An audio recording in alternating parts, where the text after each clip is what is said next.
মহাজননী আজি অসম সাহিত্য সভাৰ দ্বাৰা গোটেই অসমত সাহিত্য দিৱস উদযাপিত হৈ আছে। সেই সাহিত্য দিৱস উদযাপন সম্পৰ্কে আমি কোকৰাঝাৰ জিলা সাহিত্য সভাই ফকীৰাগাম শাখা সাহিত্য সভাৰ আতিথ্যত ৰায়মনা একাডেমি কোদালদৰা ফকীৰাগামত আজি দিনজোৰা বৰ্ণাঢ্য কাৰ্যসূচীৰে এই সাহিত্য দিৱস উদযাপন কৰিবলৈ লৈছোঁ। আপোনালোকে জানে এই সাহিত্য দিৱস ৰসৰাজ লক্ষ্মীনাথ বেজবৰুৱাৰ ৮৭তম তিথি উপলক্ষে পালন কৰা হৈ আহি আছে। গতিকে আমাৰ এই বৰ্ণাঢ্য কাৰ্যসূচীত আজি আছিল প্ৰথমতে পতাকা উত্তোলন কাৰ্যসূচী আমাৰ হৈ গ'ল।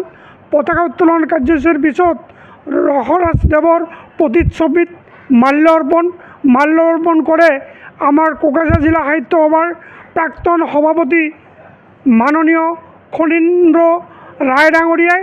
আৰু মাল্য অৰ্পণৰ লগে লগে আমাৰ আছিল বন্তি প্ৰজ্বলন। আৰু আপোনালোকে জানি সুখী হ'ব, এই বন্তি প্ৰজ্বলন কাৰ্যসূচীটো কৰে আমাৰ কোকৰাঝাৰ জিলাৰ সন্মানীয় অসম সাহিত্য সভাৰ প্ৰতিনিধি ৰূপজিৎ কুমাৰ দাস ডাঙৰীয়াই। আৰু এই কাৰ্যসূচীৰ অন্তত আমাৰ আজি আছে মুকলি সভা তথা আলোচনা চক্ৰ।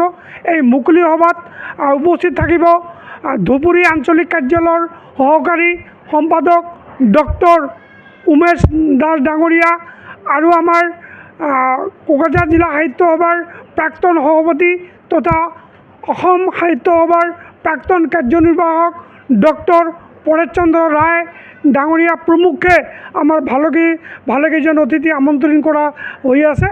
গতিকে আজিৰ কাৰ্যসূচী সফলভাৱে হৈ আছে আৰু আগন্তুক কাৰ্যসূচীও সফলভাৱে হ'ব বুলি মোৰ ধাৰণা ৰাখি আপোনালোকলৈ মই সকলোকে শুভেচ্ছা জ্ঞাপন কৰিলোঁ। যোগাযোগ কৰক 7099017330 লগতে 7099017110 নম্বৰত।